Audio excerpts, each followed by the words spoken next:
बिस्मिल्लाहिर्रहमानिर्रहीम अस्सलामुअलैकुम वरहमतुल्लाहि वबरकातुहू। उम्मीद है दोस्तों सब खैर व आफियत से होंगे। आज के अपने इस वीडियो के अंदर हम CS 301 data structure and algorithm की असाइनमेंट नंबर 2 फाल 2024 को कंप्लीट सॉल्व करेंगे। ड्यू डेट इसकी 21 नवंबर है, लेकिन आप इसको 22 नवंबर को भी सबमिट करवा सकते हैं।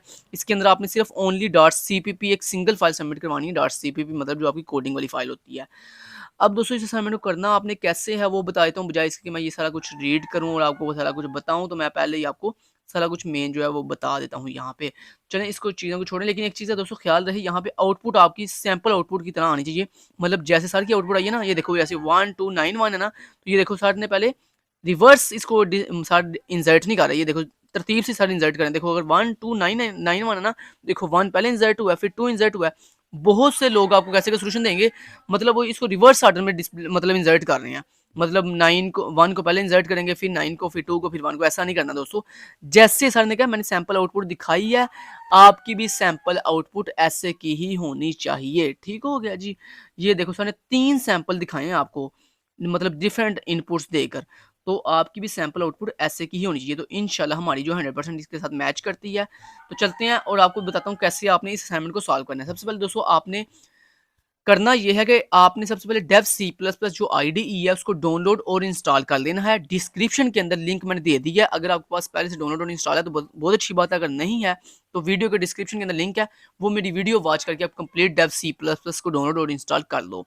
जब आप डेव सी प्लस प्लस को डाउनलोड और इंस्टॉल कर लोगे, उसके बाद जब आप उसे फर्स्ट टाइम ओपन करोगे डेव सी प्लस प्लस को, मतलब ये आपके डेस्कटॉप के पे इस तरह डेव सी प्लस प्लस का आइकन आ जाएगा। आपने इस पर डबल क्लिक करके इसको ओपन कर लेना है। तो आपके सामने बिल्कुल ब्लैंक स्क्रीन आएगी डेव सी प्लस प्लस की। उसके बाद आपने क्या करना है, यहाँ पे आपने फाइल पे क्लिक करना है, न्यू पे जाना है और यहाँ पे सोर्स फाइल पे क्लिक करके एक न्यू फाइल बना लेनी है। उसके बाद आपने इस फाइल को सेव करने के लिए कुछ भी डमी लिखें, डमी सा कुछ भी लिखें, और उसके बाद क्या करना है, आपने सिंपली फाइल के ऑप्शन पे क्लिक करें और यहाँ पे सेव के ऑप्शन पे क्लिक करें। ये आपसे पूछा आपने फाइल कहाँ सेव करनी है, तो मैं इसको सेव करता हूँ दिस पीसी के अंदर और लोकल डिस्क डी के अंदर ABC फ़ोल्डर के अंदर। यहाँ मैं सेव करने जा रहा हूँ। दोस्तों एक बात का ख़्याल रहे, फ़ाइल आप जहाँ पे सेव करोगे ना, आपको वो याद होना चाहिए कि मैंने फ़ाइल कहाँ सेव की थी। क्योंकि बहुत से स्टूडेंट ऐसे होते हैं, माशाल्लाह फ़ाइल सेव तो कर देते हैं, लेकिन बाद में उनको पता ही नहीं चलता है कि फ़ाइल सेव कहाँ हुई थी। ठीक है? तो ये बड़ा केयरफुली याद रखिएगा। तो मैं यहाँ पे फ़ाइल का नेम बताऊँगा BC 1 2 3 4 5 6 7 8 9। जो भी आपकी खुद की VU आईडी है ना, उस आईडी के साथ अपनी फ़ाइल का नाम जो है वो सेव कर दें और यहाँ पे सेव के बटन पे क्लिक कर दें। उसके बाद ये जो आपने डमी टेक्स्ट लिखा था इसको रिमूव कर दें। अब दोस्तों यहाँ पे ये जो फ़ाइल आपने न्यू बनाकर सेव की है, इस फ़ाइल के अंदर आपने कौन-सा कोड राइट करना है, जो कोड मैं आपको दिखाने जा रहा हूँ। तो जो कोड दिखाऊँगा उसको स्टेप बाय स्टेप बहुत ही केयरफुली राइट कीजिएगा, क्योंकि दोस्तों एक छोटी-सी गलती भी आपके लिए बहुत परेशानी का बायस बन सकती है। सो कोड दिखा देता हूँ, ये लीजिए ये कोड है जी आपका। बड़ा केयरफुली कोड लिखिएगा। सबसे पहले दोस्तों 2 हेडर फाइल हैं, iostream और conio.h। फिर यूजिंग नेमस्पेस स्टैंडर्ड लाइब्रेरी लगी हुई है। उसके बाद यहाँ पे बाइनरी सर्च ट्री नाम का हमारे पास क्या है, एक क्लास है प्रॉपर पूरी की पूरी, ठीक है? और ये क्लास की ओपनिंग बॉडी है। उसके बाद प्राइवेट एक्सेस स्पेसिफायर है, जिसमें 3 जो है हमारे पास क्या है जी, डाटा मेंबर्स हैं, इंट लेबल है, ठीक है? फिर बाइनरी सर्च ट्री हमारे पास एक डाटा टाइप है हमारी क्लास की, और उसके बाद लेफ्ट उसका पॉइंटर का नाम है। उसके बाद राइट नाम का पॉइंट, ये राइट नाम का पॉइंटर है, ये लेफ्ट नाम का पॉइंटर है, ये एल लगा हुआ है, ये 1 नहीं है, ये एल है, ठीक है? लेफ्ट लेफ्ट की स्पेलिंग LEFT होता है, लेफ्ट, ठीक है? तो ये हो गए। और ये आपको पता है पॉइंटर बनाने के लिए हम क्या लगाते हैं, यहाँ पे स्टैटिक लगाते हैं, तो ये स्टैटिक आपने लगा दिया। उसके बाद ये पब्लिक एक्सेस स्पेसिफायर लगा हुआ है, और उसके बाद फिर आपका ये क्या है जी, ये आपका डिफ़ॉल्ट कंस्ट्रक्टर लगा हुआ है, ठीक है? तो ये डिफ़ॉल्ट कंस्ट्रक्टर लिख लो फटाफट से। और उसके बाद ये आपका क्या है जी, ये आपका पैरामीटराइज़ कंस्ट्रक्टर जो है वो लगा हुआ है। पैरामीटराइज़ कंस्ट्रक्टर बेसिकली आपको पता है वो होता है जिसको हम खुद से वैल्यू जो है वो असाइन करते हैं, वैल्यू पास करते हैं, उसको हम कहते हैं पैरामीटराइज़ कंस्ट्रक्टर। तो उम्मीद है आपने यहाँ तक कोड जो है लिख लिया होगा। दोस्तों फिर बार-बार कह रहा हूँ, एक छोटी-सी गलती आपको बहुत बड़ी परेशानी का सामना बना सकती है, क्योंकि हर दफ़ा वीडियो के अंदर ये बात कहता हूँ कि कोड को केयरफुली लिखें, लेकिन आप छोटी-सी गलती करके भी बाद में क्या करते हो, मामूल के अकॉर्डिंग, जैसे कि हमेशा से आप करते आ रहे हो, कि बाद में आप कहते हो जी KST का कोड ही गलत था, ठीक है? मतलब ये मैंने हमेशा ही सुनता हूँ ये बात, ठीक है? तो इतनी एफ़र्ट आपके लिए की जाती है, लेकिन इसके बावजूद आखिर में जाके क्या होता है जी, KST का कोड गलत था। वाह! क्या बात है! मैं कहता हूँ जनाब अगर मेरा कोड गलत होता तो मेरा कोड कैसे रन हो गया? ठीक है?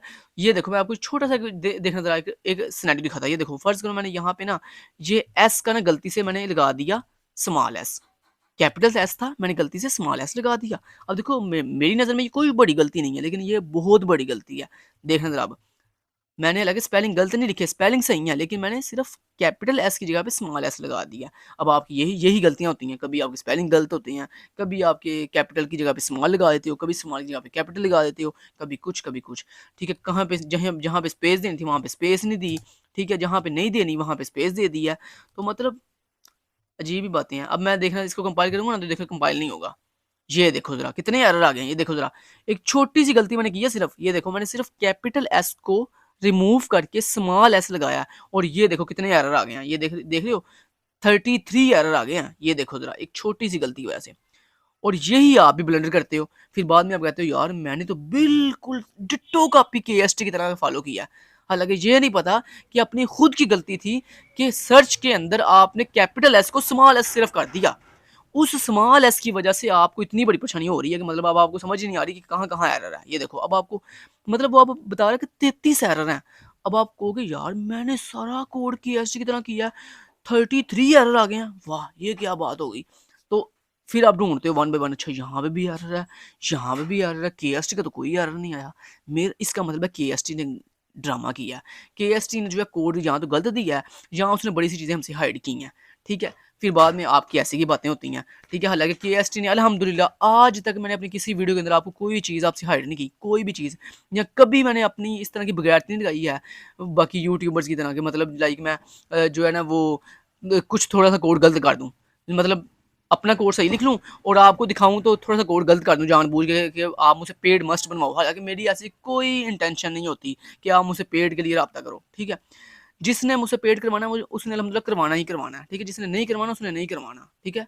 तो इसलिए ये बात याद रखिएगा, मेरी अल्हम्दुलिल्लाह ऐसी कोई नेचर नहीं है घटिया कि मतलब मैं जानबूझ के थोड़ा-सा कोड गलत कर दूँ, जहाँ कोड जल्दी-जल्दी आपको दिखाऊँ ही ना, ऐसे-ऐसे करी जाऊँ कोड को, ठीक है? और जहाँ आपको मतलब कि जो कोड है, वो मतलब मैंने इतना ज़ूम आउट कर दिया कि समझ ही नहीं आ रही कि लिखा क्या हुआ है, ठीक है? तो अब देखो कितना आपके लिए मैंने ज़ूम इन कर दिया ताकि आपको क्लियरली चीज़ दिखाई दे सके।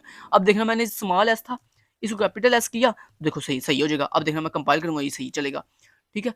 ये कंपाइल आपके सामने करता हूँ, देखना अब सही चलेगा, ठीक है? वही चीज़ देखो, मैंने सिर्फ़ स्मॉल एस को कैपिटल एस किया तो देखो, एक छोटी-सी चीज़ मैंने सिर्फ़ की है तो देखो सारे एरर रिमूव हो गए हैं, ठीक हो गया जी? तो उम्मीद है दोस्तों काफ़ी बातें काफ़ी हो गई हैं, सिर्फ़ आपको इतना लंबा लेक्चर देने का मतलब सिर्फ़ मेरा ये था कि भाई कोड बड़ा केयरफुली लिखा करें, ठीक हो गया जी? तो उम्मीद है लाइन नंबर 18 तक आपने कोड लिख लिया है। नेक्स्ट चलते हैं जी लाइन नंबर 18 के बाद ये देखिए नेक्स्ट लाइन नंबर 18 के बाद लाइन नंबर 20 से लेकर 36 तक फटाफट से जो कोड है इसको राइट कर लें। ठीक हो गया जी?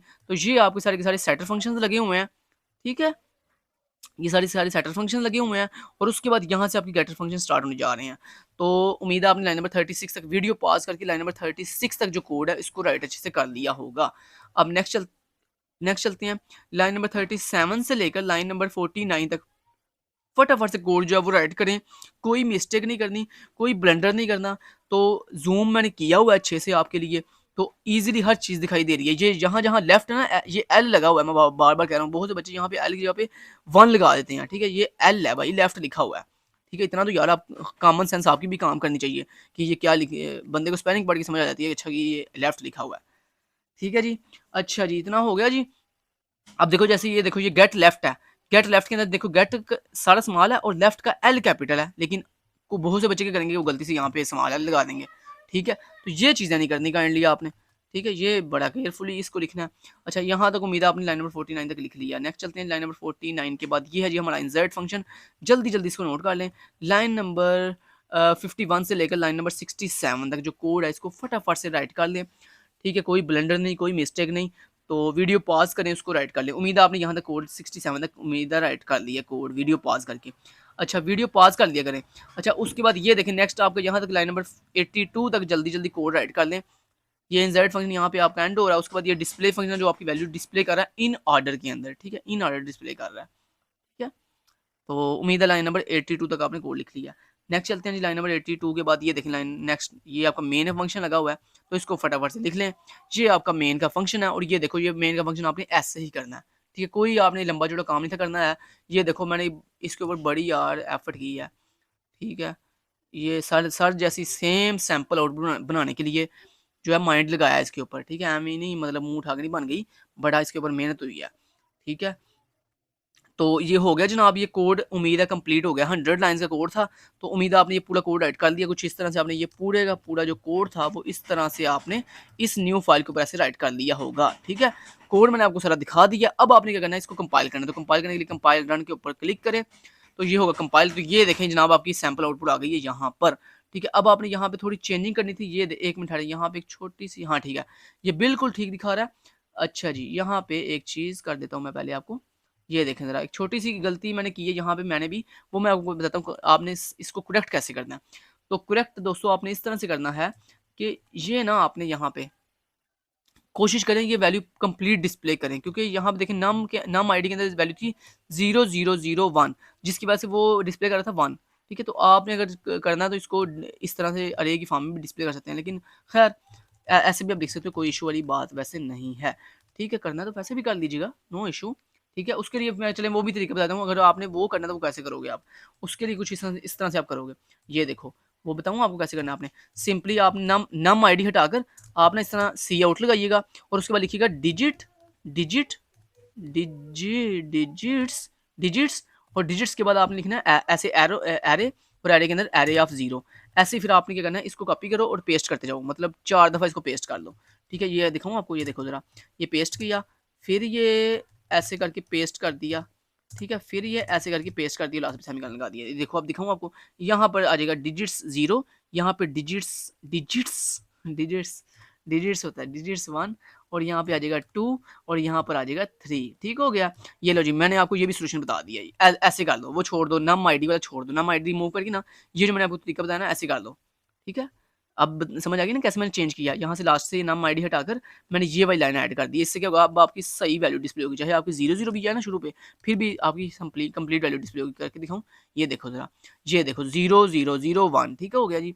तो अच्छा, चेंजिंग आपने बताया ये कोड कहाँ करनी है, यहाँ पर। ये देखो, ये जो 4 डिजिट लिखे हुए ना, यहाँ पर दोस्तों आपकी वीयूआईडी के जो भी पहले 2 डिजिट है, न्यूमेरिक डिजिट, मान लो आपकी वीयूआईडी है 1 2 3 4 5 6 7 8 9, ये आपकी वीयूआईडी है। तो अब आपने क्या करना है, ये जो पहले 2 डिजिट हैं ये लिखने हैं, बीच वाले डिजिट रिमूव करके लास्ट वाले 2, मतलब first 2 digits and last 2 digits लिखने हैं आपने, ऐसे आप लिखना है इसको, ठीक है। अब इसको रन करूँ, ये देखो कंपाइल रन करता हूँ और आपको आउटपुट एक दफ़ा दिखा देता हूँ। ये देखो आपकी आउटपुट आ गई है, your student ID first 2 and last 2 digits are 1 2 8 9, और ये देखो पहले 1 इंसर्ट हुआ, फिर 2 इंसर्ट हुआ, फिर 8 इंसर्ट हुआ, फिर 9 इंसर्ट हुआ, और फिर लास्ट में देखो वैल्यू डिस्प्ले हुई है 1 2 8 9 इन ऑर्डर के अंदर, ठीक हो गया जी।